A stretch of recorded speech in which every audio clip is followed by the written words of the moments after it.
bo'lib ketadi. Sening bilan mehmondirim. Juda ham yaxshi. Demak, maktabga kelishdan oldin maqsadimiz bor. Qanday maqsadimiz bor bizni?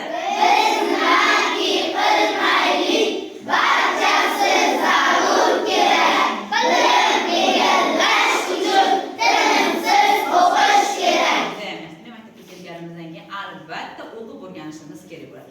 Hozir ona tili darsimizni boshlashdan oldin sizlar bilan ajoyib harflar jonlandi degan metoddan foydalanamiz. Demak, hozir sizlar bilan harflar jonlandi degan metodda o'quvchilar to'planib olishadi, ikkita guruhga bo'linib va jarayonni men sizga keyin tushuntiraman.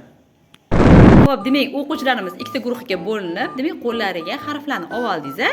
Endi mana shu harflar esa hozir so'zlar aytganda jonlanishi kerak bo'ladi. Ana shu so'zlarni qaysi guruhimiz birinchi hosil qila olsa, demak, o'sha guruhimizga 1 balldan yig'ib boramiz. Ko'p ko'ramiz natijalarni. Nechta so'zni qaysi guruh, nechta so'z hosil qila olishiga qarab, g'olib guruhni aniqlaymiz. Tayyormisiz? Tayyor bo'lsak, birinchi so'zimiz salom. Demak, birinchi bo'lib, birinchi guruhimiz hosil qildi. Demak, birinchi guruhga 1 ball. Ketdik, turib olamiz joyimizga. Ikkinchi so'zimiz, diqqat bilan eshiting. Taom. Qani? Taom. Demak, birinchi guruh yana birinchi bo'ldi. Siz kech qoldingiz, turib olamiz joyimizga. 2 ball bo'ldi birinchi guruhda. Keyingisi lab. Demak, birinchi bo'lib, ikkinchi guruh bo'ldi. Sizlar orqada qoldinglar. Yaxshi. Keyingi so'zga o'tamiz. Davom etamiz. Keyingi so'zimiz kalom. Demak, birinchi bo'lib, birinchi guruh bo'lishdi.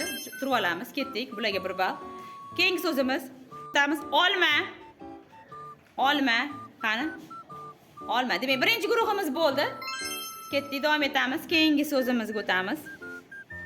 Tayyor bo'lsangiz boshladik. Kosa. Qani? Kim birinchi? Kosa birinchi guruh bo'ldi. Yaxshi, turib olamiz. Keyingi so'zimiz bol. Ikkala guruh ham demak teng bo'ldi. Yaxshi, davom etamiz. Kamol. Demak, birinchi bo'lib, ikkinchi guruh bo'ldi. Turib olamiz. Kamol so'zini to'g'ri hosil qilishdi. Keyingisi bolta.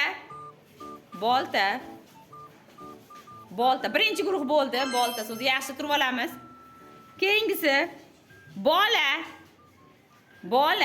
Qani? Bola. Birinchi bo'lib, birinchi guruh bo'ldi. Joyimizga turib olamiz. Keyingi so'z tolmas. Qani? Tolmas.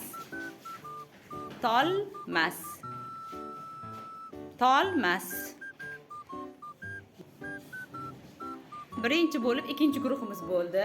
Joyimizga turib olamiz va natijalarimiz, demak, birinchi guruhimiz ko'proq so'zlarni hosil qilishib, demak, musobaqamiz g'olibi bo'ldi. Birinchi qatorga guruhga qarshi chalib qo'yamiz.